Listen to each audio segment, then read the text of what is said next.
Swastiastu, Namo Buddhaya, Salam Kebajikan. Halo semuanya, pada video kali ini kita akan membahas sebuah bagian penting dalam sejarah Indonesia, yaitu Kabinet Ali Sastramidjoyo II.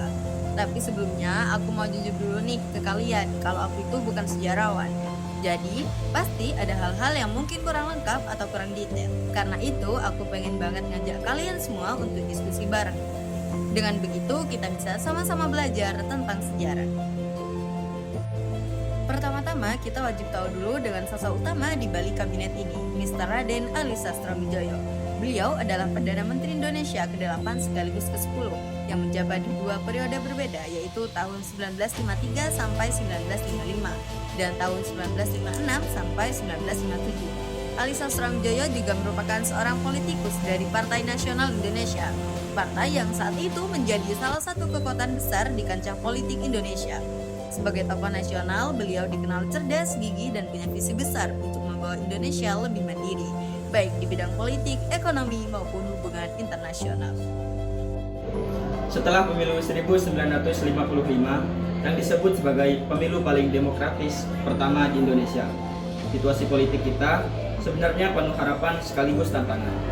Bayangkan saja, ada lebih dari 170 partai dan organisasi ikut serta dalam pemilu.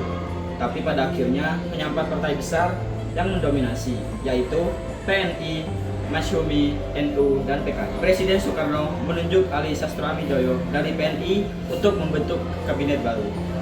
Ali dianggap punya pengalaman karena sebelumnya ia berhasil memimpin kabinet periode 1953 sampai 1955. Salah satunya dengan sukses menyelenggarakan Konferensi Asia Afrika di Bandung.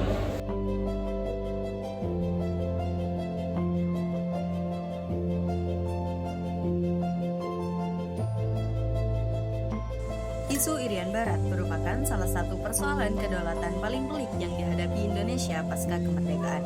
Meskipun Belanda telah mengakui kedaulatan Indonesia atas Hindia Belanda pada 1949, mereka tetap mempertahankan kontrol atas bagian barat Pulau Hindia. Hal inilah yang kemudian menjadi sumber ketegangan diplomatik dan nasionalisme yang kuat di Indonesia. Pendekatan kabinet terhadap persoalan ini tidak tunggal, melainkan kombinasi 3 jalur utama, yaitu diplomasi internasional, tekanan politik atau ekonomi, dan persiapan operasi militer atau infiltrasi terbatas. Pada level diplomasi, Indonesia terus mengangkat masalah Irian Barat di forum-forum internasional, merangkul negara-negara Asia Afrika dan mencoba mendapatkan simpati PBB agar persoalan ini diselesaikan sesuai semangat kedaulatan bangsa yang baru merdeka. Di samping itu, ada upaya-upaya infiltrasi dan operasi kecil oleh kelompok-kelompok nasionalis serta mobilisasi politik dalam negeri yang menekan Belanda. Langkah praktis yang diambil pemerintah pada masa ini termasuk sikap tegas yang muncul dari keputusan politik memberi fondasi penting bagi perjuangan selanjutnya. Misalnya, keputusan untuk menolak atau membatalkan perjanjian yang dianggap merugikan kedaulatan, seperti pembatalan pasca KMB. Memperjelas posisi Indonesia bahwa wilayah yang belum diserahkan oleh Belanda tetap menjadi tuntutan sah Republik. Dengan catatan, pembatalan hubungan KMB dituangkan dalam Undang-Undang Nomor 13 Tahun 1956.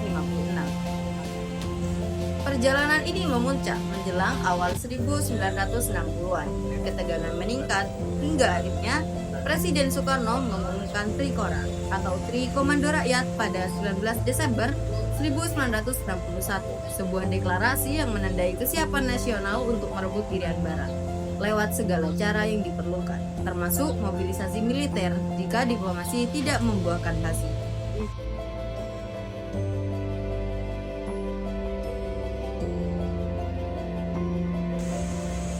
Walaupun Kabinet Ali Sastramidjoyo II mempunyai visi besar dan program yang cukup progresif, sayangnya umur kabinet ini sangat singkat, hanya sekitar 1 tahun lebih sejak terbentuk pada 24 Maret 1956. Hingga akhirnya harus mengembalikan mandat kepada Presiden Soekarno pada Maret 1957. Lalu apa yang sebenarnya terjadi? Yang pertama, ada perpecahan politik dalam koalisi. Seperti yang kita tahu, kabinet ini dibentuk berdasarkan hasil pemilu 1995. Partai-partai besar seperti PNI, Masumi, dan NU mempunyai kursi kuat di parlemen. Namun, kerjasama antar partai ini ternyata rapuh.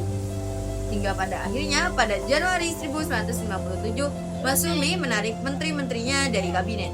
Langkah ini membuat posisi kabinet goyah karena kehilangan dukungan politik yang sangat besar.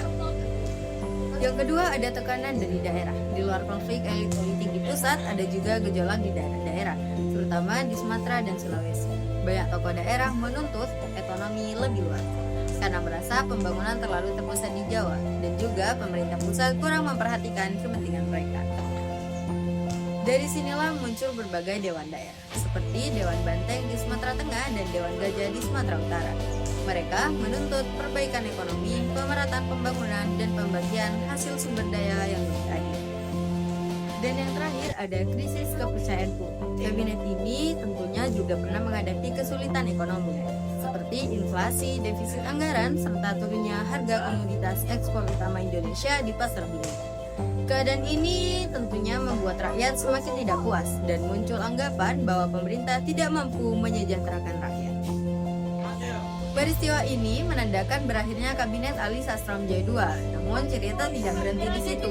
Jatuhnya kabinet ini justru membuka babak baru tentang sejarah.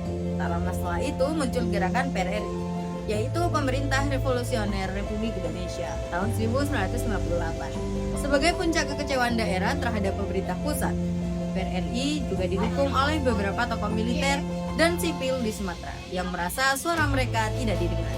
Artinya, kejatuhan kabinet ini bukan hanya soal konflik politik di Jakarta, tapi juga menggambarkan rapuhnya sistem demokrasi parlementer kita pada waktu itu, di mana kabinet silih berganti jatuh karena konflik koalisi.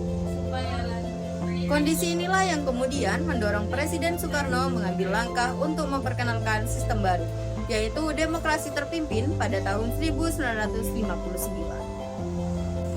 Dan menariknya, kalau kita lihat masa sekarang, semangat perjuangan kabinet ini masih relevan. Kita masih menghadapi tantangan kedaulatan, pembangunan, dan persatuan bangsa.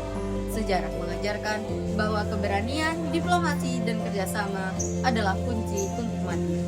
Terima kasih sudah menyimak sampai akhir. Semoga bermanfaat dan sampai jumpa di video berikutnya. Wassalamualaikum warahmatullahi wabarakatuh.